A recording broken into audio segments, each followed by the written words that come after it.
Alors, je joue pas à n'importe quel jeu vidéo, faut pas l'oublier. Oui, c'était une question que Je j'avais. vais pas jouer à Street Fighter pour m'empêcher d'avoir mal, parce que là, il se tape sur la gueule, c'est pas la peine. Zelda Breath of the Wild, accessible, il faut quoi. commencer par Zelda Breath of the Wild. Jouer aux jeux vidéo, ça m'a permis d'entraîner ma mémoire. Quand on change de console, par exemple, ça développe également une adaptabilité physique, aussi bien que psychologique. Bon, d'abord, j'ai été une jeune veuve à 33 ans, avec mes 2 enfants à charge. Et dans ces moments-là, on n'a pas le temps de s'occuper de son deuil. Si tu avais un conseil pour les jeunes aujourd'hui. Déjà, commencer par respirer, prendre le temps de respirer. Et de temps en temps, zoomer arrière sur leur propre vie.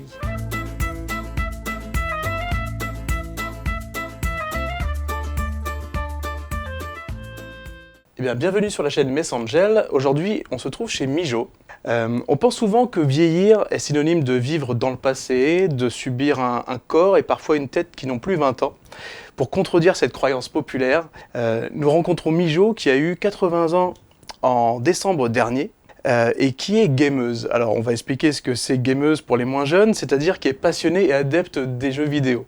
Entre autres, évidemment. Mais comme nous allons le voir, il ne faudrait pas limiter Mijo juste à cela, parce qu'elle a fait énormément de choses. Donc c'est une vie riche et pleine de rebondissements. Mijo, bonjour. Bonjour. Entre jeunes, on se tutoie. Oh, bien sûr. Et entre gamers, surtout, on se tutoie par excellence. Déjà, peut-être première question, comment vas-tu aujourd'hui ? Je vais comme quelqu'un de 80 ans, c'est-à-dire que de temps en temps, il faut ramer un peu. Mais je vis à mon rythme, je me mets plus jamais la pression. Ça, c'est vraiment une loi chez moi. Pas me mettre la pression, jamais. Je m'organise en fonction de ça. Et surtout, il y a quelque chose qui m'est revenu hier soir en réfléchissant à tout ça. C'est que finalement, depuis mon enfance, j'ai pensé à comment j'allais organiser ma vieillesse.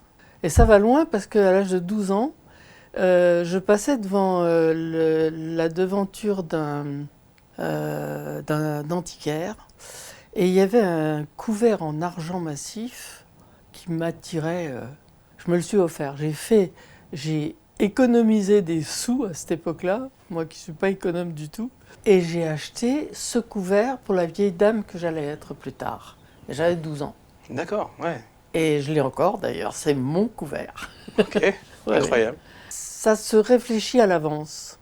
C'est-à-dire que si je suis confortable maintenant, c'est parce que très souvent j'ai pensé à là, il faudra que je pense à faire ça, il va falloir que je pense à m'organiser de cette façon et de cette façon. Et ça a marché, parce que j'avais prévoir. Et c'est nettement plus confortable. Et prévoir, j'imagine, surtout la partie psychologique de ce temps-là, quoi. Oui, mais ça m'a jamais gênée, dans le sens où l'âge, quel que soit l'âge que j'ai eu, je m'en fiche.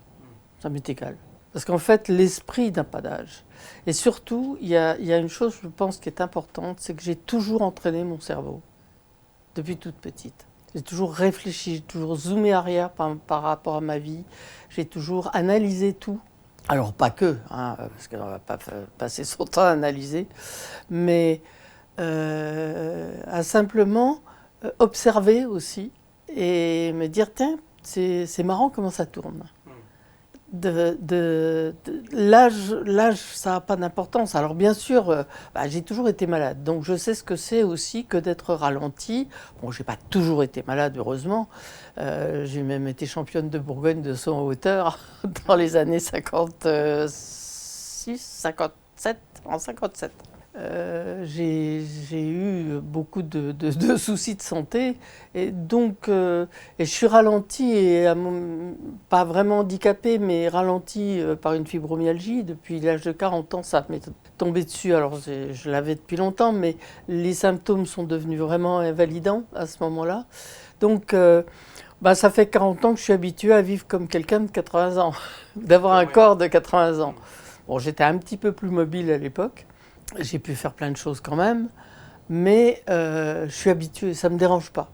Alors, je comprends parfaitement les gens de mon âge qui ont toujours été en bonne santé, pour qui la santé, ça n'a jamais été un problème, et qui tout d'un coup ne peuvent plus faire ci, ils ne peuvent plus marcher aussi vite, ils ne peuvent plus courir, ne serait-ce que ça, ils ne peuvent plus porter des choses, ils ne peuvent plus... Voilà. Et, oui, mais c'est comme ça. Donc toi, tu as le sentiment que tu as pu...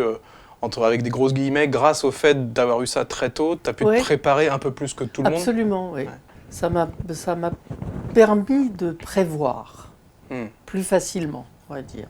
Mais sans état d'âme plus que ça. C'est comme ça.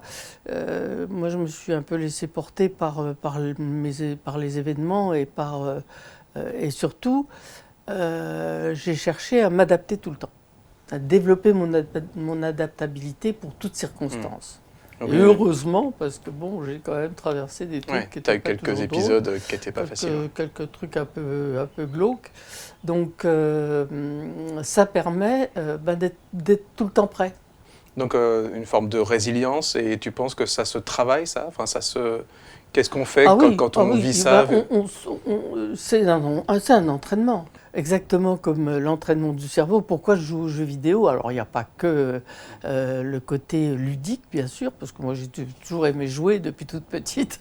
Moi, mon but, ça a toujours été de m'amuser, et puis de rigoler, surtout. Et le fait de jouer aux jeux vidéo, ça m'a permis d'entraîner ma mémoire, de développer de nouveaux réflexes conditionnés. Quand on change de console, par exemple, quand tu passes de la Switch de la Nintendo Switch à la PS5, la manette ne fonctionne pas de la même manière. Alors, on peut régler la manette, mais bon, je suis paresseuse.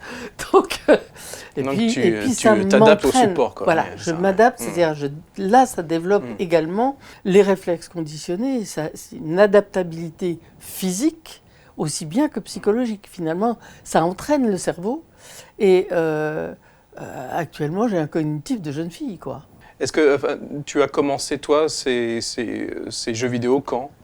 Alors, en 86, j'ai joué un petit peu parce qu'on m'avait prêté une Sega. Bon, donc j'ai joué à un truc marrant que j'ai jamais retrouvé. D'ailleurs, j'ai regardé dans tous les... Ouais, je pense que c'était la 8 bits parce que la Mega Drive, c'est la 16 bits. Et moi, j'y jouais ado. Ah oui, ça devait être une 8. Donc, ça devait être 88, 89. Oui. Ça se branchait, ça se branchait sur la télé quand même. Et puis, j'ai trouvé ça très chouette. Mais bon, c'était pas aussi développé en 86. Ouais. Et en 92, la Super NES est sortie. Et je l'ai acheté pour mon fils à Noël, avec Zelda Link to the Past et Le Secret de Mana. Et on avait que ces deux jeux-là, parce que de toute façon, il y a une question de fric quand même aussi. Hein. Donc au début, je les regardais jouer, puis j'adore les dessins animés depuis toujours. Enfin, depuis que j'ai été voir le premier Disney, le premier Bambi, j'avais 5 ans. Hein. J'ai toujours été accro à ça. Et ça me faisait mon petit dessin animé tous les soirs. Puis il est parti pour des vacances de neige ou je ne sais plus quoi en février. Je me suis retrouvée toute con devant ma télé. Je dis, mais moi je veux savoir la suite. Hein. Donc j'ai pris mon courage à deux mains, j'ai pris la manette, j'ai inséré le jeu, Zelda évidemment. Et puis j'ai commencé à jouer et puis je suis mouru tout de suite. Et game over tout de suite parce que j'avais pas les réflexes, t'avais rien quoi. Et puis je me suis accroché, je me suis dit c'est pas un robot qui va me gouverner, donc je me suis entraîné. Et quand mon fils est rentré, j'étais beaucoup plus avancé dans le jeu que lui. Ah oui. et c'est moi ensuite qui pouvais lui donner des conseils sur son propre parcours. Quelques astuces. Ouais. Et puis depuis, j'ai pas arrêté. J'ai pas arrêté de jouer. D'accord, ouais, donc c'est quand même. Donc ça fait quoi? Ça fait 40 ans 92, quoi. Oui, 92. Oui, enfin, si tu as commencé même sur la Sega, oui. Ça fait un moment, oui. Mais ça me plaît beaucoup. Et j'ai toujours été habituée à travailler avec des ordinateurs, donc j'ai pas peur de l'ordi. Pour moi, un ordi, c'est un robot qui doit m'obéir. Alors quand il ne marche pas ou qu'il ne fait pas ce que je veux, je vais chercher jusqu'à ce que je trouve. Et qu'est-ce qui fait que toi, tu es justement très à l'aise? C'est le fait que tu as connu ça quand même assez tôt? Au tout début, moi j'ai même travaillé sur des IBM 365 qui prenaient 2 étages d'un immeuble. Hein. J'ai participé à l'élaboration d'un réseau semi-conversationnel en tant qu'utilisatrice conseillère des informaticiens, puisque j'étais l'utilisatrice de leurs produits. Ça n'a pas été coton d'ailleurs, c'était galère. Mais c'était hyper intéressant. Et là aussi, il y a le développement de l'adaptabilité intellectuelle. Et puis, c'est un outil, c'est quand même fabuleux. Moi, j'ai vu l'évolution, j'ai vu le démarrage des micro-ordinateurs qui ont été quand même une révolution, une révolution dans le monde informatique. Et il ne faut pas l'oublier, créé par un Français, une équipe de France. Ils étaient une équipe, mais c'est un Français qui a trouvé. Je ne sais plus comment. Alors, j'ai pas la mémoire des noms, donc je ne peux pas donner son nom, mais en recherchant, on pourrait retrouver facilement.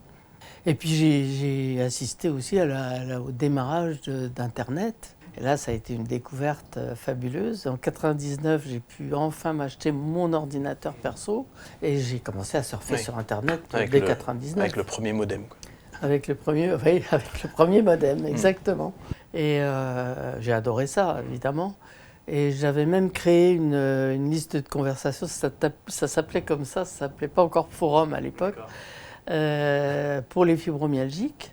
Et je me suis fait plein d'amis comme ça, qui sont devenus de vrais amis maintenant, avec lesquels je suis restée en contact. Elle a duré, ma liste, elle a duré une bonne vingtaine. Bon, j'ai pris des modératrices qui étaient fibromyalgiques aussi, mais j'étais pas suffisamment féru en technologie pour maîtriser puis je voulais pas en prendre la responsabilité non plus. Donc c'était un genre de blog où les gens pouvaient échanger sur cette maladie? C'était par mail. C'était pas par mail, c'était sur... Attends, je me rappelais plus. Peut-être comme un forum de discussion avec comment avec des questions puis des réponses. Tout premier qu'on a utilisé, je ne me souviendrai jamais. Toi non plus. Ça me fait plaisir, ça, tu vois. Non, puis je l'ai tellement utilisé, c'était tellement quotidien que... T'es pas trop passé par la case Minitel, toi? Ou un petit peu? Ah non, pas du tout. Ouais. Non, les Minitel, il y en avait un peu limité, c'était limité. Moi, c'était pas très créatif comme outil. Ouais. Oh non, c'était pas créatif, puis ça faisait trop. C'était surtout un annuaire au départ, faut pas l'oublier. C'était très très limité, on pouvait pas faire grand chose sur Minitel. J'avais pas de Minitel à la maison, puis je m'en passais très bien. Qu'est-ce que toi tu pourrais conseiller moi je connais pas mal de seniors qui ont vraiment pas trop bien vécu tous ces changements très rapides sur la technologie et qui se sentent peut-être, j'imagine, un peu perdus avec Internet, avec des smartphones. Mais il y en a même qui ont encore peur du téléphone. Hein. Oui. Parce que moi, quand j'étais petite, alors moi j'adorais le téléphone. Ça m'a toujours passionnée, même quand j'étais toute petite. Et puis, comme mon père était médecin, on avait le téléphone à la maison obligatoirement. Et c'est souvent, moi, je répondais carrément. Puis je passais des heures au téléphone avec des copines, quelquefois. Enfin, bon. À l'époque où ça coûtait cher.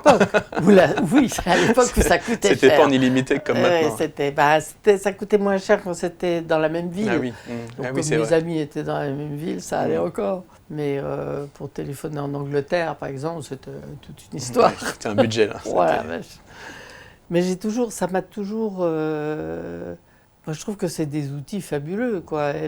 Des outils de communication où on peut... c'est dommage, d'ailleurs, que le téléphone, actuellement, perde un petit peu de son importance. Parce que je comprends, les gosses, c'est moins cher pour eux, en fonction des forfaits qu'ils ont sur leur portable, de faire un SMS parce que c'est gratuit, alors que leur forfait, quelquefois, est limité et ils ne peuvent pas téléphoner longtemps. Et du coup, ça a supprimé cette communication. Et bien souvent, je propose aux gens qui me contactent, écoute, on peut se téléphoner parce que tu te rends compte, on va passer une demi-heure à se dire des trucs qu'on pourrait se dire en 3 minutes au téléphone. Et on arrive à développer d'autres idées. Oui, et puis il y a les intentions. Et puis alors, j'ai eu la chance de travailler sur un genre de SVP bâtiment pendant 7 ans, que au téléphone. Et il y a c'est un théâtre aveugle. j'arrive à décrypter les intonations des gens et en fonction de leurs intonations. Ça m'est même arrivé, j'avais l'habitude de travailler quelquefois avec des conseillers commerciaux d'ambassades d'ambassades étrangères à Paris. Et on est devenus amis par téléphone. Et quand on s'est donné rendez-vous, devant mon bureau, je les ai reconnus dans la rue. Ah oui, d'accord. Ouais. Donc tu avais développé vraiment un Oui, sens de la voix oui, assez puissant, quoi. C'est impressionnant. Et ça m'a appris aussi à faire des enquêtes, parce qu'il fallait retrouver quelquefois des produits de bâtiments dont le nom sur les chantiers avait été déformé, et ce qu'on appelait les introuvables. C'était super marrant, parce que ça m'a appris à faire des enquêtes par téléphone. Et je me suis rendu compte que je pouvais obtenir beaucoup de choses par téléphone. Et puis ça s'est prolongé avec Internet après, parce que sur Internet, on peut vraiment avoir accès à tellement de choses. Alors évidemment, il faut trier. On accède au bien comme au moins bien, quoi. Oui, mais après, c'est une question de réflexion quand même. Et donc, juste pour revenir à ça, est-ce que tu aurais quelque chose à conseiller à des gens qui arrivent après la retraite, par exemple, qui n'ont peut-être pas eu la chance de se sentir bien sur la technologie? Alors, qu'est-ce qui fait qu'on peut y aller un peu spontanément? Il y a une dédramatisation que j'essaye de faire passer, c'est qu'en fait, un ordi, c'est pas autre chose qu'une armoire à dossier. Donc, quand on allume l'ordi, on ouvre la porte du placard. Donc, je symbolise tout comme ça.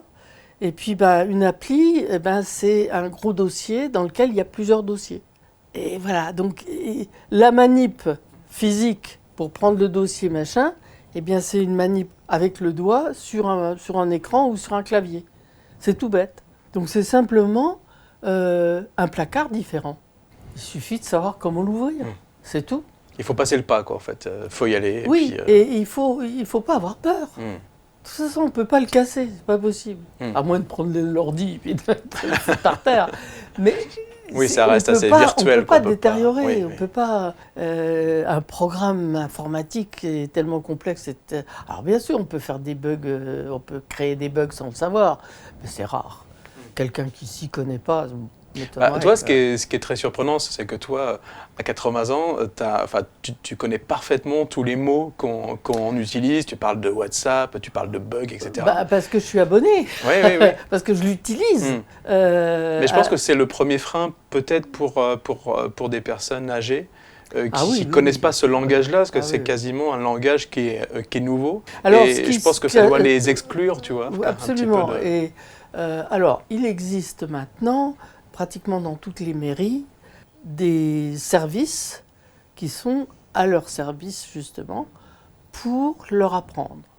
Parce qu'il y a plein de démarches administratives qui ne se font que par Internet. Ce n'est pas toujours facile. Pourtant, moi, je suis habitué. Il y a des moments où les trucs administratifs, il faut arriver à se dépatouiller là-dedans. On se perd un peu dans les couloirs, quelquefois. Mais moi, j'ai toujours envie de fouiner, donc surtout là-dedans. Puis j'aime bien faire marcher, quoi. C'est ton côté curieux. C'est mon côté, je suis très curieuse. En fait, c'est ça la curiosité. Parce ce qu'on appelle en philosophie la curiosité scientifique. Je suis atteinte de cette maladie. Ça aide. Ce qui est plutôt une bonne maladie. Oui, c'est une bonne maladie et ça aide. Et puis, il ne faut pas hésiter à demander aux jeunes autour de soi, à demander aux gens qui sont compétents. Oui, puis c'est un nouveau lien. Je pense ça crée entre générations. Absolument. Alors, ça crée aussi des liens intergénérationnels. Moi, je sais que grâce aux jeux vidéo, moi, j'ai des potes qui ont entre 9 ans et 30 ans. Quand ils arrivent à 40 ans, pour moi, ça commence à être des vieux cons. 50, je te dis rien. Mais voilà, alors hier soir, quand on a été manger au restaurant, le patron du restaurant, c'est un gamer et il a 65 ans. Donc c'est rassurant, ça, quand même. Mais c'est, je pense, quand même aussi le besoin de communication. L'humain est un animal social. Il a besoin d'échanges, il a besoin de confrontation et d'échanges. Et c'est ce qu'il nourrit et c'est ce qui le fait grandir en même temps. Et ça permet d'apprendre. Alors apprendre. Ouais, puis il y a parce plein qu'on est de là choses, pour quoi. ça. Ouais. Est-ce que les jeunes, justement, que tu croises, ils t'accueillent de manière surprise? C'est quoi leur premier... Ah bah, alors si je suis devenu célèbre dans le monde des jeux vidéo, puisque j'ai été médiatisé depuis 5 ans, c'est parce que j'avais réussi... je m'étais mis sur Zelda, Breath of the Wild, qui est sorti en 2017. Et il y a des moments où je ne savais pas trop. Alors, je cherchais sur Internet des solutions, mais il n'y en avait pas. Bon, solution, par exemple, on ne dit pas solution dans le monde des JV. Oui. On n'a pas le droit. Parce que Ou des c'est plus tips. rapide, et puis, enfin bref. Et je ne trouvais pas, et je me suis dit, je voudrais bien. Donc, j'ai cherché des sites de gamers où j'aurais pu trouver des gamers qui pouvaient m'aider. Et c'est là que je suis tombé sur jesuisungamer.com. D'accord. Puis il y avait un numéro de téléphone, un numéro de portable. Oh, je dis très bien, moi qui adore le téléphone, je passe un coup de fil, je tombe sur un répondeur. Oh, dis donc, 10 minutes après, j'avais Eric au téléphone. Oui, bonjour, vous m'avez appelé. Je dis oui, voilà, alors à l'époque j'avais 75 ans ou 74. Ouais, j'ai 75 ans et je joue aux jeux vidéo. Au bout du fil, ça sautait partout. Comment? Quoi? Mais c'est génial, machin et tout. Il dit, ça tombe bien, on est en train de préparer un article sur les seniors et les jeux vidéo. Est-ce que tu veux bien nous aider à faire l'article? J'ai dit oui, pas de problème. Donc, il m'a envoyé quelques questions très vagues. Et puis j'ai pondu un bout d'article. Ils ont édité l'article sans changer une virgule. Je dis quand même, non, c'était bien. Bon, alors, et c'est comme ça que ça a commencé. Et puis, à force de contacter certains, j'ai contacté Silver Geek. Alors Silver Geek, c'est une association qui met en compétition d'e-sport, et particulièrement l'e-bowling. Alors e pour électronique. En anglais, bowling, donc on joue au bowling, mais sur un écran avec une manette qu'on fait marcher comme, sauf donc, que sur c'est la moins Wii, lourd. quoi. Et physiquement, par exemple, je crois qu'il y a 2 ans, le champion de France, parce qu'on fait des championnats, ça va jusqu'au champion de France, le champion de France avait 92 ans et était dans un fauteuil roulant. Donc, oui, ça mène une nouvelle possibilité. Ah oui. Et puis les jeunes sont intéressés, ça leur permet... les jeunes sont quand même... ils ont besoin de ce lien intergénérationnel presque autant, sinon plus que les personnes âgées en fait. Ils ont besoin de réponses à leurs questions que leurs parents ne peuvent pas répondre. Moi ça m'arrive tout le temps. D'avoir, où on parle même plus de jeux vidéo, où ils ont des questions bien précises. Oui, sur la vie en général. Sur la vie en général, et leurs parents ne peuvent pas répondre. Donc, puis ils ont plus confiance en moi. Parce que, oui, t'es la sage du groupe, quoi. Non, pas ça, je suis la pote, je suis une pote. Ouais, mais une pote copine, avec de l'expérience, quoi. Ah oui, qui a des réponses, qui a des informations. Voilà. Ouais. C'est que, au cours de la vie, on accumule des informations qu'on n'a pas à leur âge, et c'est normal. Moi, je ne les avais pas à leur âge non plus. Donc c'est vertueux, quoi. Il y a une espèce de... Eux te donnent peut-être des choses sur l'époque. Ah oui, et puis en plus, ils mettent sur mes jeux. Oui, c'est ça, oui. Ils donnent des réponses sur les jeux, ne serait-ce que ça, mais c'est... Et puis on se sent utile aussi. Parce qu'en fait, j'ai réfléchi à cette coupure qu'il y a eu, cette coupure intergénérationnelle qu'il y a eu. Et je pense que les 3 dernières guerres, parce que je compte la guerre de 70, de 1870, dans les guerres qui nous ont détruits en Europe et qui ont cassé les familles. C'est à l'origine quand même de tout ce qui se passe encore aujourd'hui, malheureusement. Qu'est-ce qui fait pour toi que, justement, que ce lien s'est rompu c'est quoi? C'est que les familles sont plus éclatées? C'est que les gens font moins de temps? Il y a eu beaucoup de morts dans les familles pendant les guerres. Le rôle dans la famille a été perturbé. Les enfants étaient souvent séparés de leurs parents aussi. Parce que comme il y avait danger, on emmenait les enfants à la campagne. Et on les confiait à certains fermiers pour qu'ils ne soient pas bombardés dans les villes. Donc on a perdu là, un peu le sens du lien, tu veux dire? Ah oui, oui, complètement. Ok. Et puis ensuite, eh bien, il y a eu ce ressassement sur la guerre des adultes et des vieilles personnes de l'époque. Parce que les vieilles personnes, quand j'étais petite, moi, les vieilles personnes, Oui. c'était pas marrantes, hein. Oui, puis je pense que c'était Ah, traumatisé, ils avaient c'est ils l'entre-deux-guerres. avaient Ouais, traversé c'est ça, deux ouais, c'est guerres, ça, ouais. déjà. Mm. Et ils étaient très jeunes, en 14. Mm. Oui, il y a un traumatisme quand même qui n'est pas neutre, quoi. Mon père, il avait quoi, 14 ans? Non, en 14, il avait 7 ans. Donc c'est pas Oui. drôle, quoi. Ouais, c'est compliqué de se projeter Eh sur oui. un avenir serein. Et du coup, et puis on n'avait pas la même notion aussi de l'éducation Mm. des enfants. Pendant très longtemps, on faisait beaucoup d'enfants. Pourquoi?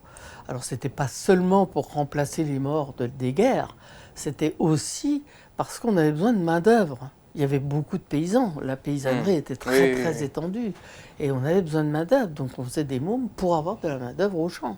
Ça, c'était le but. Donc l'éducation des enfants, c'est quoi? Donc ça, c'est très nouveau, quoi. en C'est fait. marche ou crève. Mm. C'était marche ou crève. Mm. Moi, j'ai connu cette époque-là où certains de mes amis d'enfance, enfin des potes de l'école, quoi, hein, c'était pas globe pour eux. Hein.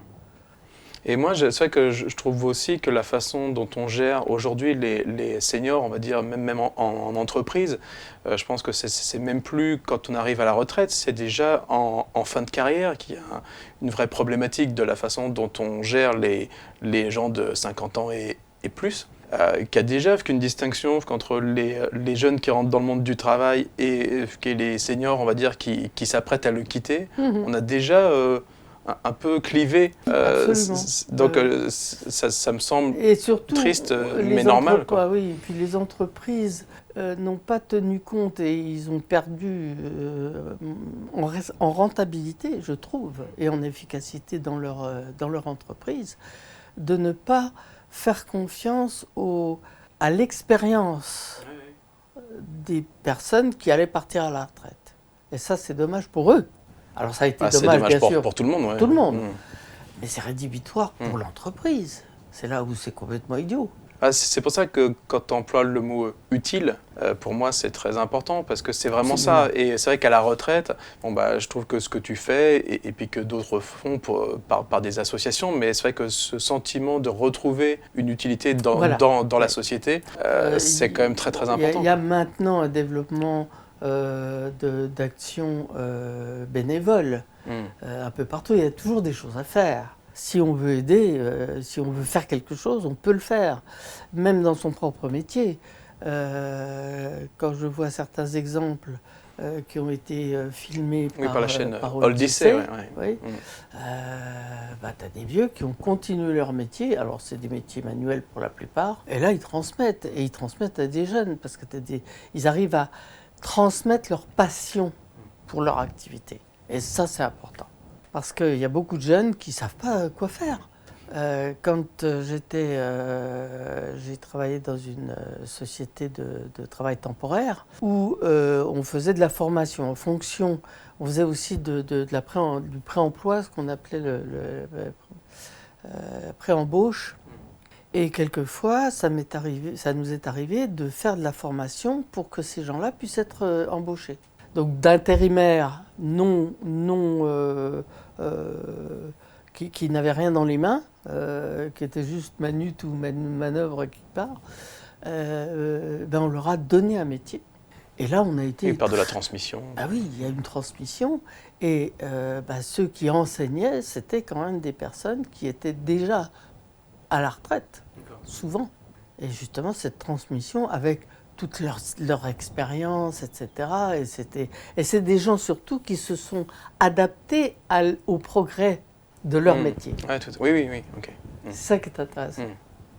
Non, je pense que c'est un beau message de donner quelques astuces, parce que j'imagine qu'il y a des gens qui sont un peu perdus dans ce temps-là. Ah, oui. Il y a un côté quand même qui n'est pas simple, et je pense que se sentir inutile, c'est vraiment je pense que pour la psychologie, c'est quand même très très dur, quoi. En tout cas, alors je fais partie aussi d'une association qui s'appelle Shrami, dont l'origine est Odyssey justement, et qui met en contact des seniors français avec des étudiants et apprenants le français de tous les pays du monde. Okay. À l'heure actuelle, d'après les derniers chiffres qu'on a, on a créé 2000 tandems comme ça, depuis 3 ans ou 2 ans. Ah ouais. 3 ans. Et donc, je fais partie des seniors. Alors, il n'est pas question d'enseigner le français, il est question de leur apprendre les mots courants comme c'est marrant, même les gros mots, on va dire. Hein. Même en premier en général. Mais une baraque, une bagnole, etc. Oui, oui, oui. C'est pas ça qu'on leur apprend à l'Alliance française. Mm. Donc, on sort de l'académisme, mais quand ils viennent en France ou quand ils viennent faire des études en France, parce que c'est le cas souvent, Ils peuvent se eh bien, débrouiller. Quoi. ils s'intègrent dans le milieu estudiantin français. Oui. Et ils sont intégrés, invités à des soirées, etc. Et c'est flagrant. Ça m'est arrivé combien de fois d'avoir une étudiante comme ça, qui était complètement isolée dans son foyer d'étudiants étrangers, etc. Et ils n'avaient pas de mélange. Alors ils se parlaient en anglais entre eux, parce qu'ils n'avaient pas la même langue ni rien. Donc, et puis ils ne parlaient pas suffisamment bien français pour certains, donc ils parlaient en anglais. Bravo. Et à la première conversation que j'ai eue avec ces étudiantes, eh bien, le soir même, elles entendaient des étudiants français parler entre eux. Enfin, elles comprenaient. Donc, elles se sont intégrées à la conversation parce qu'elles étaient intéressées. Et le lendemain soir, elles étaient invitées à des soirées.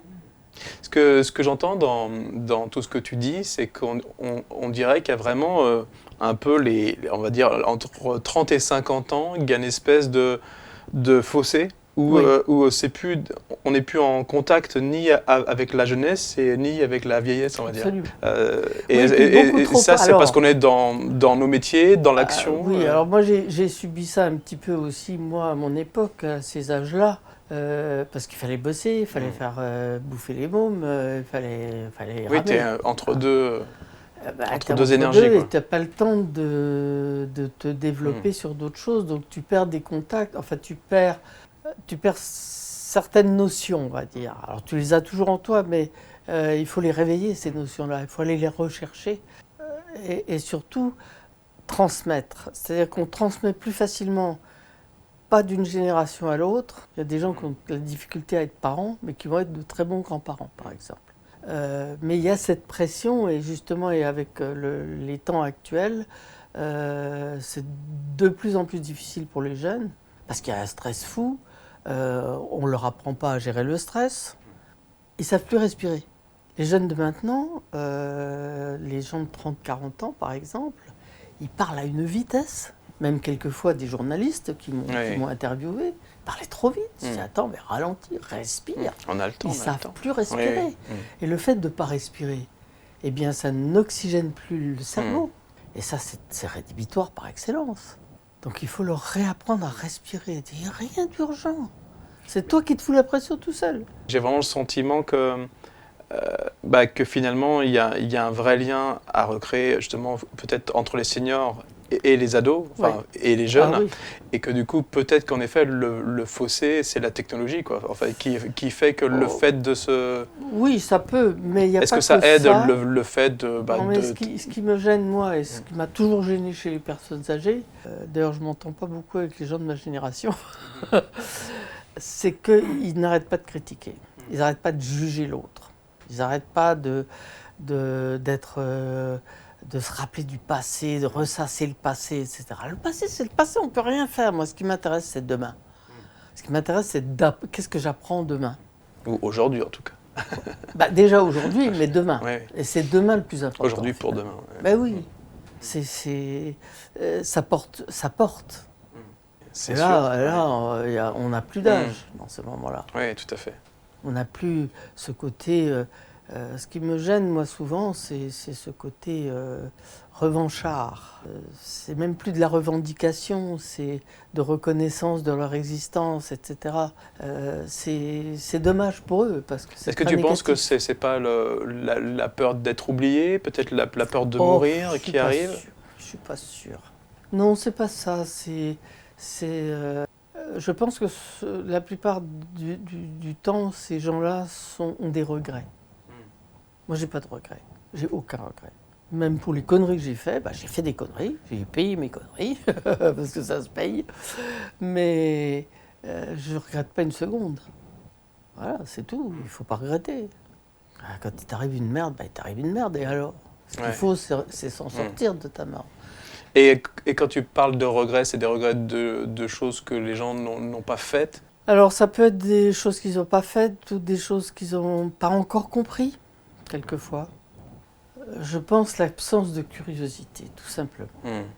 Je pense que c'est un vrai cadeau, ça, d'être curieux. curieux. Ouais. C'est- S'émerveiller c'est la base de plein tout, de choses. Ouais.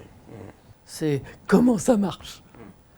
Moi, chaque fois que, par exemple, ne serait-ce que la cuisine, tiens, un truc tout bête, hein. Je n'ai jamais. Alors, je me suis acheté plein de bouquins enfin, on m'en a offert et tout, sur des recettes sophistiquées, pas sophistiquées, tout ce qu'on veut. Mais moi, une recette, je n'ai jamais appliqué une recette à la lettre. Jamais. Je lis le bouquin de recettes comme un roman, et ensuite, Tu fermes. j'ouvre mon frigo et j'invente. Avec les trucs que j'ai appris techniquement pour faire de la bonne cuisine. Mais voilà, c'est toute la différence entre je te prends la recette, puis ah oui, merde, j'ai mis 320 grammes de sucre, 322. alors que c'était 300. Attends, on s'en fiche. Donc C'est une bien espèce meilleur de quand, liberté. de temps ouais. en temps, il faut laisser faire. Quoi. Et puis quitte à se tromper, quoi, c'est pas Mais grave. quitte à se tromper, qu'est-ce que ça peut faire? Et puis peut-être que ça sera super bon en plus. Ah oui. Je me souviendrai toujours, je sais pas, j'avais 14 ans et j'avais jamais fait de gâteau. Alors je dis je vais faire un gâteau, je vais inventer un gâteau. Ce qui est pas Je simple. dis dans un gâteau, il y a de la farine, il y a du beurre, il y a ça, machin. Mais les proportions que j'ai faites, le gâteau il était immangeable. Ouais, c'était du béton, c'était dur. Non, c'était même au niveau du goût, je sais pas comment je m'étais débrouillé. C'était vraiment pas bien. Là, il faut quand même que j'apprenne quelque chose. Mais sur le sucré, je trouve que c'est plus dur, ouais. Ah oui. Sur le salé, on arrive à improviser et à rattraper. À condition de ne pas faire de trop salé, trop Oui, poivré. Toi, Mais tu arrives à rattraper, tu vois. Oui, on arrive. Alors toujours à qu'en rattraper. sucré, je trouve que c'est... Quand c'est cuit, foiré, hein. c'est foutu. Quand Ouais. du sort du four, c'est fini. Hein. Est-ce que tu prends le fait de vieillir plutôt comme un cadeau ou plutôt comme un fardeau? Un fardeau, non. Parce que, de toute façon, moi, j'ai tellement eu un corps qui est un fardeau déjà au départ que ça ne me dérange pas. Je m'en fiche. Je gère. Voilà. J'essaie de gérer, on va dire. Puis je fais avec. Alors, un cadeau, oui, par certains côtés, c'est l'avantage d'avoir quelques informations supplémentaires par rapport aux autres. C'est-à-dire que j'arrive à comprendre des choses, même maintenant, sur des trucs qu'on voit tous les jours, par exemple. Et puis, alors j'ai pas d'exemple comme ça à donner. Moi, j'ai toujours cherché à savoir comment ça marche. Et puis, il y a des trucs où je me suis posé la question et j'ai pas eu la réponse. Et puis là, comme j'ai un peu de temps pour réfléchir, et puis Internet. Alors là, l'avantage d'Internet, c'est que tu tapes ce que tu cherches sur Google, ça marche, quoi. Et ça aboutit toujours. Alors il faut trier, évidemment, dans les réponses, mais ça me permet de savoir comment ça marche. Donc c'est un cadeau parce que j'ai un petit peu plus d'expérience, tout simplement, ne serait-ce que ça. D'expérience et puis je peux faire comme ça. C'est avoir accès à des solutions possibles, plusieurs solutions possibles, que j'aurais pas eu il y a 20 ans ou 30 ans ou même 40 ans. Oui, c'est vrai que ça, c'était très nouveau. Enfin, même pour aller à l'information, il fallait aller dans une bibliothèque. Et aussi apprendre à réfléchir. Là, par exemple, grâce à Cher Ami, je suis en contact avec un jeune Ouzbek, donc d'Ouzbékistan, qui est venu faire ses études de finance internationale de haut niveau en France. Et puis je l'ai reçu ici, c'est devenu mon petit-fils d'adoption. Et dans ses démarches professionnelles, parce que j'ai travaillé quand même dans l'international, dans le bâtiment, j'ai participé à l'élaboration de budgets de bâtiments prévisionnels, etc., et de devis prévisionnels. Donc, je suis un petit peu sensibilisé, quoi. J'ai pas de diplôme, mais t'as du métier, quoi. J'ai du métier, et je peux lui donner des informations des trucs et une façon de penser, une structure mentale qui va lui être un vrai outil pour aller plus loin. Si j'avais eu moi ces outils, si j'avais eu quelqu'un pour me dire ça quand j'avais son âge, j'aurais été vachement plus loin, professionnellement en tout cas. Est-ce que toi, à 80 ans, enfin, qu'est-ce que tu aurais aimé pouvoir te dire à toi-même à 20 ans? Ou alors, est-ce que tu dirais non, bah, c'est bien d'avoir traversé tout ce que tu vas traverser? Ah ben oui. On peut pas. J'ai pas de conseil à lui donner. J'avais à traverser ça. J'avais à traverser tout ce que j'ai traversé. C'est pour ça que j'ai pas de regrets. Parce que eh ben oui, il y a des moments où j'avais pas l'information et j'ai trouvé des solutions à ma façon. C'était peut-être pas forcément les meilleures. Maintenant, c'est vrai que ça m'arriverait maintenant, je saurais quoi faire. Mais non, chacun a sa façon, son chemin d'apprentissage en fait. Et là-dessus, il faut se laisser porter.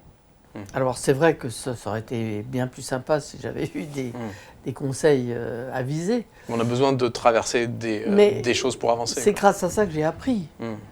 Et puis je suis autodidacte sur pratiquement tous les métiers que j'ai faits. Donc si tu avais un conseil pour les jeunes aujourd'hui, c'est vivez votre vie, faites des tests, essayez. Déjà commencer par respirer, prendre le temps de respirer.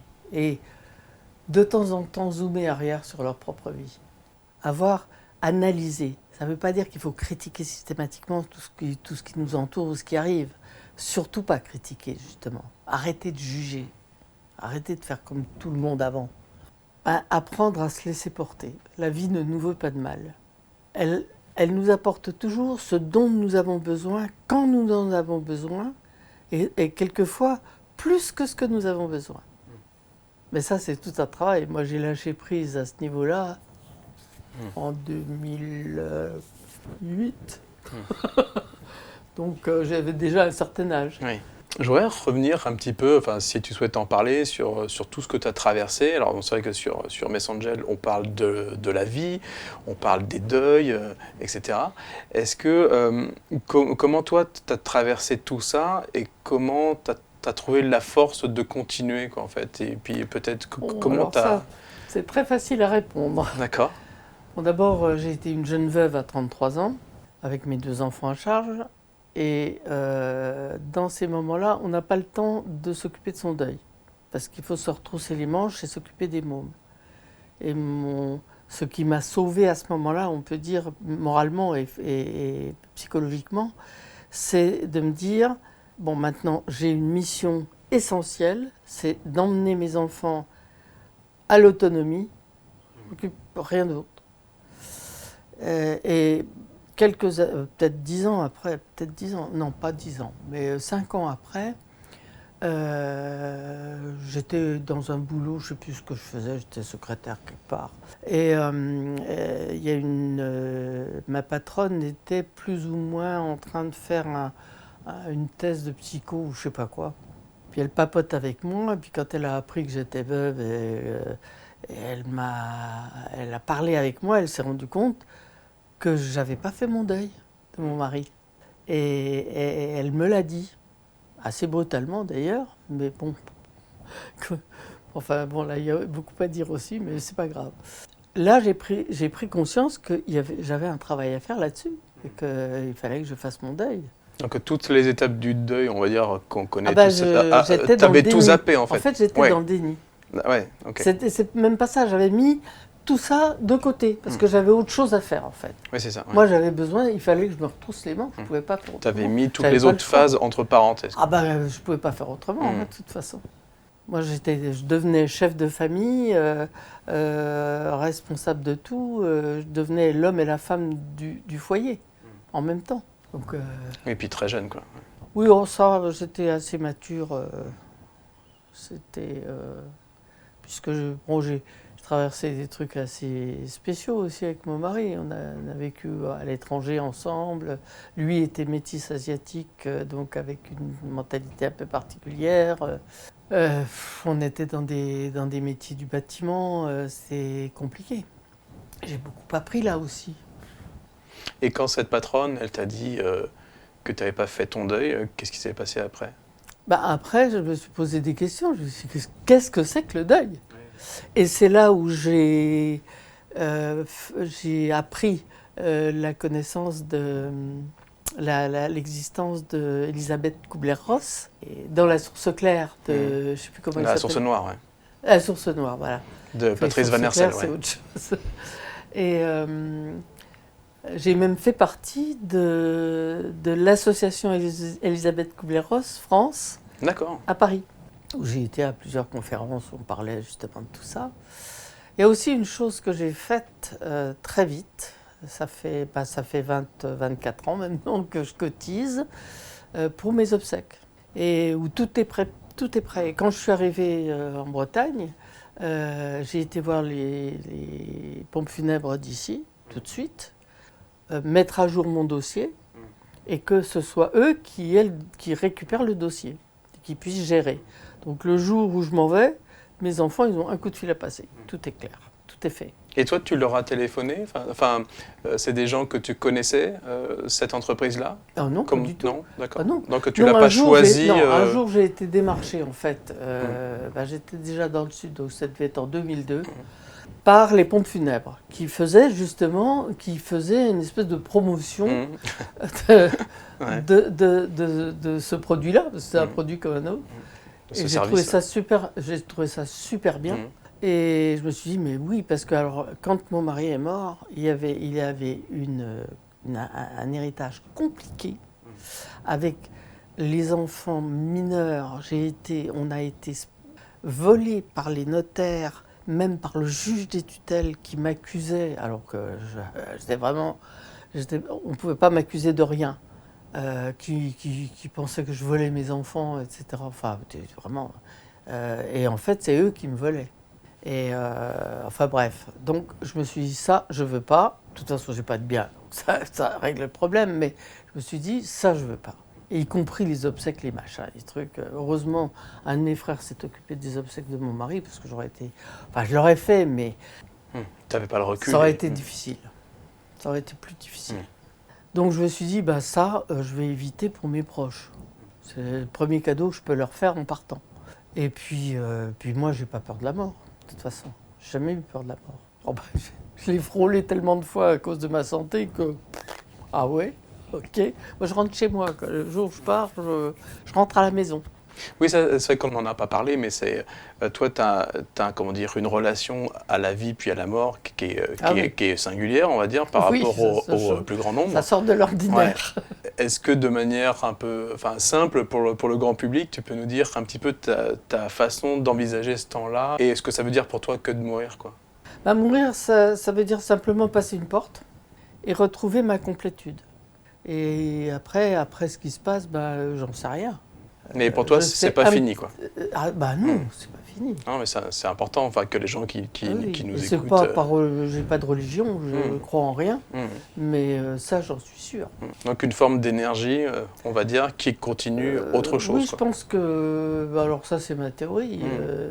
C'est qu'on est des entités. Alors on peut appeler ça âme, tout ce qu'on veut. Mais de toute façon, l'âme n'est pas incarnée ici en totalité. Donc il n'y a qu'une partie de nous-mêmes qui est incarnée pour un itinéraire précis, qui est notre destin, ce qu'on appelle le destin. Qu'on peut d'ailleurs, on peut broder sur notre destin. Il y en a qui brodent d'ailleurs des trucs qui vont pas avec qui coïncident pas à leur entité, mais ça c'est leur problème. Et en fait, quand on meurt, pour moi, on retrouve notre complétude.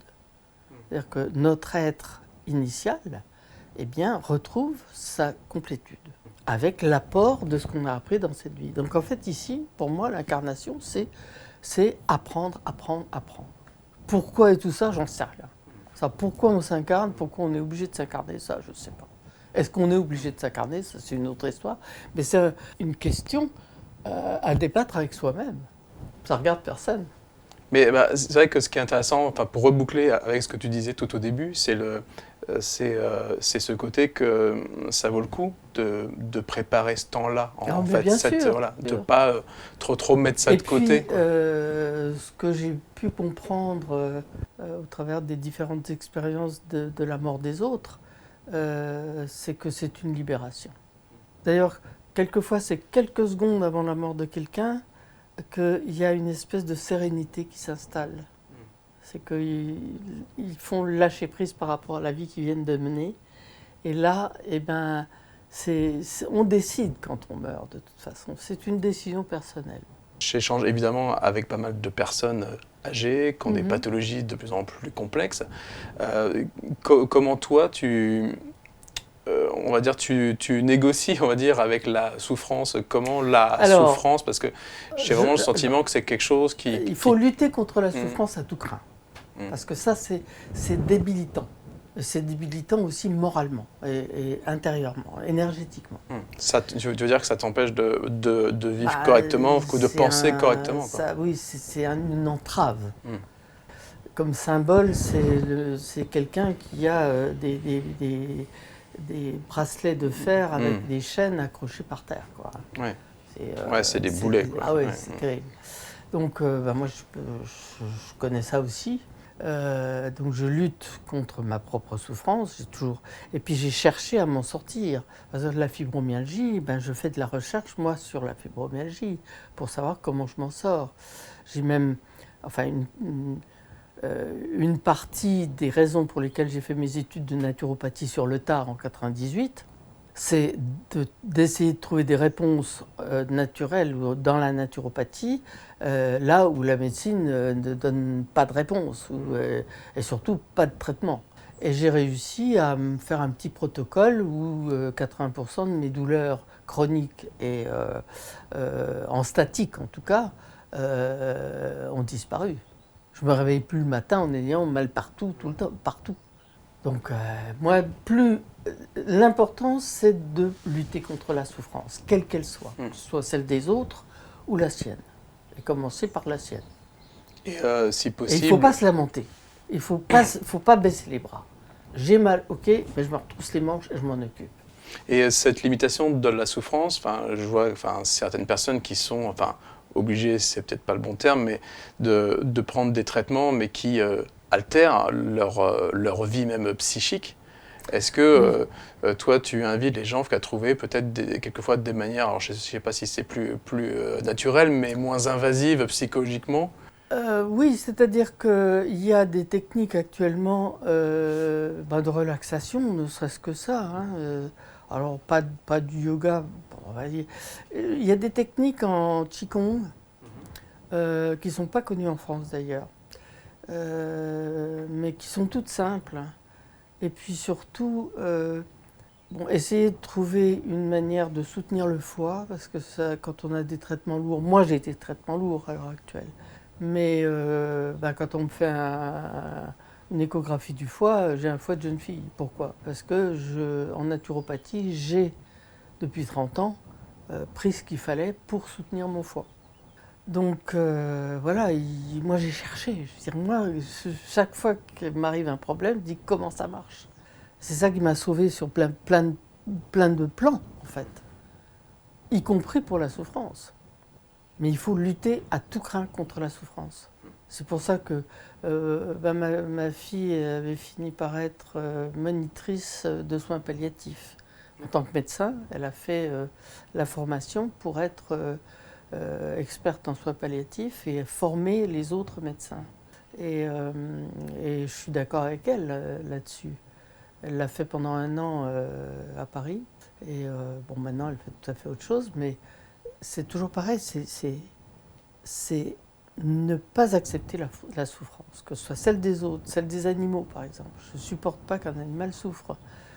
Donc je vais l'aider. Pour revenir juste un petit peu sur la partie jeux vidéo, est-ce que tu penses que ça t'aide à faire que ton cerveau se focalise sur autre chose? Est-ce que le fait d'être sur un voyage sur Zelda, par exemple, ça fait que tu souffres moins? Oui, tout à fait. C'est-à-dire que j'oublie mes souffrances et mon cerveau est occupé à autre chose et il ne connecte plus avec la souffrance. Donc quand je joue, j'ai moins mal. Carrément. Ouais, mais c'est important. Ah, quoi. mais carrément. Ouais. Hein.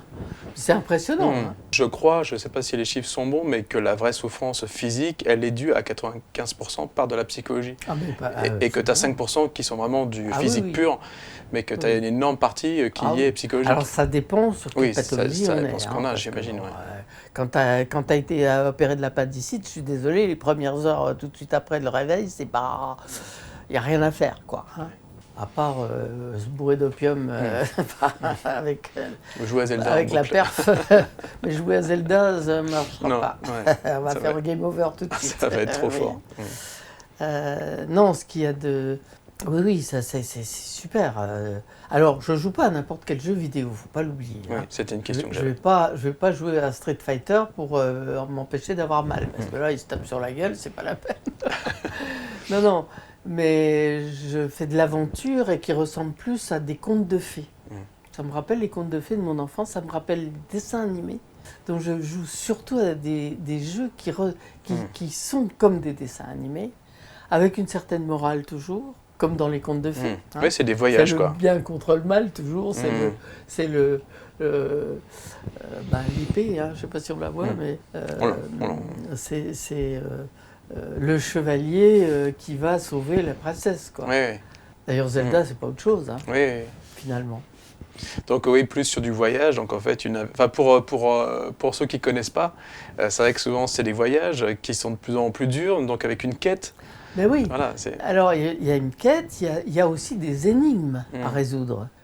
Quand on rentre dans un sanctuaire et qu'il y a plein d'énigmes pour arriver à enfin avoir le quart de cœur qui va augmenter notre puissance dans le jeu, etc., eh bien, il faut arriver à résoudre. C'est pas toujours facile. Hein. Quelquefois, je vais aller voir les solutions sur Internet parce que j'arrive pas à trouver. Et puis, il y a certains coffres avec des trésors incontournables qu'on on trouve pas tout de suite. Hein. Donc, ça fait réfléchir. Hein. Il y a ça. Il y a aussi, ça fait appel à la mémoire aussi. Alors, je me souviendrai toujours, j'avais regardé une démo sur YouTube sur un jeu que je connaissais pas d'ailleurs. Et le gamer qui se filmait en train de jouer et tout, il arrive à un moment du jeu et puis il y avait un objet par terre. Bon, donc il se rend compte que l'objet devait avoir peut-être un petit peu d'importance, mais bon, il n'a pas fait plus gaffe que ça. Et puis il continue son jeu, et puis 5 minutes après, il a eu besoin de l'objet en question. Et il ne savait plus quoi faire. Le mec, il avait quoi, 25 ans, tu vois. J'étais là devant mon écran, mais imbécile, t'as pas vu, tu te rappelles pas. Ça t'avait marqué, ouais. Oui, parce que voilà, j'ai la mémoire qui fonctionne, quoi. Oui, donc c'est bien pour tout ce qui est mouvement. Enfin, tu me disais que tu as certains jeux ou certains boss qui n'étaient pas faciles parce que... Alors, c'est au niveau de la manette, donc c'est au niveau des doigts, ça va encore pour moi. Mais ce qu'il y a surtout, c'est quand je monte à cheval dans mon jeu. J'ai monté à cheval quand j'étais môme. Et je retrouve toutes les sensations. En plus de ça, dans Zelda... Oui, puis c'est beau, Zelda, quoi. Alors, les chevaux, t'as pas un cheval qui est pareil à l'autre. Quand tu vas chercher un cheval sauvage, il va se comporter d'une certaine manière. D'ailleurs, il y a un petit tableau au moment où tu enregistres le cheval, quand tu as réussi à l'avoir, où tu as toutes les caractéristiques du cheval qui sont différentes d'un cheval à l'autre. Sa vitesse, son caractère, sa puissance. Ah, c'est incroyable. Et surtout... moi qui ne peux plus bouger, je ne peux pas aller me balader en forêt si je veux à l'heure actuelle. Eh bien, je vais dans Zelda, je connais le royaume d'Hyrule comme ma poche maintenant, je sais où sont les ennemis, donc je les évite, et je vais me balader en forêt avec mon cheval dans Zelda, et j'ai les mêmes sensations. Donc une liberté, quoi, que tu retrouves... Complètement. Et puis je fais des sports que j'ai jamais fait, que j'aurais jamais pu faire dans cette vie. De paravoile, jamais, moi. L'air, c'est pas mon truc.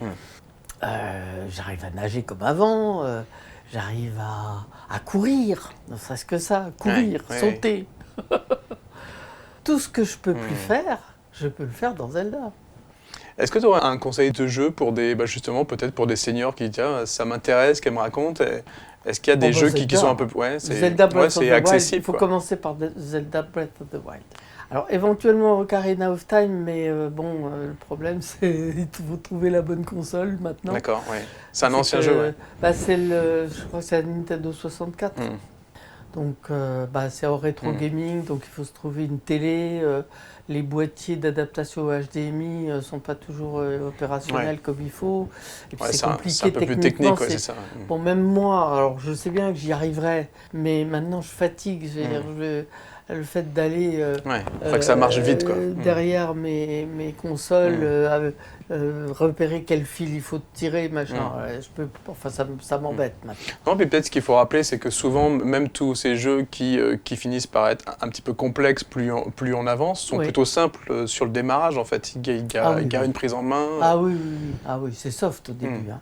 Je vois même le dernier Zelda, là, qui est c'est costaud. Hein. Le démarrage est super soft, plus soft que le premier. On apprend à marcher, on apprend à se déplacer. Il y a tout un tas de trucs. Et puis tranquille, quoi. C'est pas agressif. C'est assez doux. On n'a pas les boss tout de suite à faire, quoi. Non, mais c'est important pour celles et ceux qui se diraient, tiens, oui, pourquoi pas. Ah oui, mais moi je suis persuadée. Alors, je prétends, moi, que quelqu'un qui n'a jamais joué aux jeux vidéo peut se mettre sur Zelda Breath of the Wild d'emblée et jouer tout de suite et prendre du plaisir tout de suite. Et puis surtout, c'est pas, ça énerve pas. Il y a certains jeux qui sont, puis il y a des jeux de guerre. Moi, je suis pas d'accord. Mais ça, c'est une autre histoire. Oui, qui sont très réalistes, quoi. Toi, tu vas aller vers des choses un petit peu plus oniriques, un peu plus... Mais c'est plus du jeu, quoi, je veux dire. Oui, c'est très réel. Je sais que pour les gosses, maintenant, quand j'ai posé la question, quand je dis des gosses, c'est des gens de 30 ans, tu vois, qui jouent à des jeux de guerre, les Battlefield et compagnie et pire. C'est vraiment très réaliste par rapport aux vraies guerres qu'on a traversées. Alors, vous avez pu le souvenir, bien sûr, on vous en parle même plus. Mais moi, ça me gêne beaucoup. Oui, puis même celles que certains vivent en ce moment même, quoi. Pourquoi t'as envie de jouer à ça, quoi? La guerre, elle manque tellement. Ça fait quand même 77 ans qu'on n'a plus de guerre en France. Hein. Et puis là, c'est quand même à la nos guerre portes. d'Algérie, c'est pas passé chez nous. Mais 8 mai 45, depuis hier, avant-hier. Non, mais eux, ils ont l'impression de jouer comme leurs ancêtres jouaient aux petits soldats de plomb. Pour eux, ça a la même... alors, je veux bien, mais moi, je dis qu'il y a quand même quelque chose de tordu. Il y a un formatage du cerveau des jeunes inconscients. Et qu'on amène une forme de normalité, quoi. C'est normal de tirer sur les gens, quoi. C'est normal de tirer sur l'autre. Alors moi, je veux bien me battre avec un les alphos ou avec un dragon qui crache du feu. Oui, tu risques pas d'en croiser dans la vraie vie, normalement, quoi. Bah non. Ça, c'est pas possible. Enfin, j'espère que non. Parce que là, on ne serait pas prêt. Bah non. Non, mais je comprends. C'est vrai que moi, ça m'a jamais plu, Aussi, autant j'adore tout ce qui est fantastique, mais c'est vrai que... J'aime pas la plateforme non plus, parce que la plateforme, tu tapes toujours sur les mêmes boutons, il n'y a pas d'adaptabilité réelle, t'as pas besoin de mémoire finalement, quand tu sais sauter une ou deux fois comme Mario pour attraper un champignon, je suis désolé, mais au bout de 5 minutes, je m'emmerde, moi. Moi, j'aime bien ça. Oui, non, mais je sais. Alors, après, c'est propre à chacun. Mais c'est vrai que tu avais des jeux qui étaient plus mixtes. Même sur Mario, tu as des trucs avec des mélanges de plateformes, mais de plateformes aussi en 3D. Oui, alors par exemple, Spyro, c'est considéré comme de la plateforme, mais c'est quand même en 3D. Donc, tu circules quand même dans un territoire. Après, oui, de toute façon, c'est propre à chacun. Il y a des jeux avec du sport, il y a des jeux avec des puzzles. Mais bon, pour des jeunes, faire de l'e-sport, il vaut mieux aller faire du vrai sport, quoi. Ah oui, c'est sûr. Ne serait-ce que pour leur corps, le développement corporel. Tout à fait. Cela dit, je comprends que j'aime pas le foot. J'ai jamais aimé. Moi, j'étais plutôt côté... Moi non plus, je suis pas très bon client. Mes potes, ils faisaient du rugby, donc je suis plutôt rugby, moi. Mais... donc la FIFA, tous les jeux FIFA, tout ça, jamais. Bah, je pense que c'est marrant à jouer avec des potes en fait. Oui, voilà. Ouais. Alors, Je c'est pense ça. que c'est plutôt qu'un partage, mais dans la même pièce, tu vois, t'as une ambiance. Alors, je connais des assez seniors sympa. qui arrivent à jouer avec des jeunes, justement Mhm. en ligne, parce que ils ont encore la rapidité. Bon, c'est vrai qu'ils n'ont pas 80 ans. Des jeunes de mais- 70 ans. Oui, des jeunes 60, entre 60 et 65 ans. Mm. Donc ils arrivent à jouer en ligne et ils arrivent parce qu'ils sont rapides encore. Mais moi, souvent on m'a posé la question, mais pourquoi tu joues pas en ligne? Parce que je serais trop lente, je ferais game over tout le temps, j'emmerderais tout le monde, c'est pas la peine. Ouais, puis c'est là que ça Ça t'amènerait m'intéresse à pas, en un plus. stress qui te. Bon, Qui oui, serait pas puis, super, non, quoi. un stress, ça irait pas jusque-là, Non, mais j'ai pas envie d'emmerder les autres, quoi. Mm. Là, le lien intergénérationnel, bon, ok, ça va se scotcher les gosses 5 minutes parce que Oui. leur grand-père ou leur grand-mère va jouer avec eux, mais On pas oublie plus vite, que ouais. ça. Oui, c'est ça, ouais. Une fois qu'on a passé cette surprise-là. c'est pas une vraie transmission intergénérationnelle, on va dire. Ouais, c'est ça. Merci Je beaucoup, peux dire Mijo. quelque chose, mais de rien. Merci beaucoup pour cet échange. J'espère que ça vous a donné envie peut-être de vous mettre à jouer aux jeux vidéo et en tout cas d'être curieux. Et puis peut-être, si vous êtes senior, de trouver un moyen de renouer le lien avec la jeunesse. Je trouve que c'est une très très belle piste. Merci, à bientôt.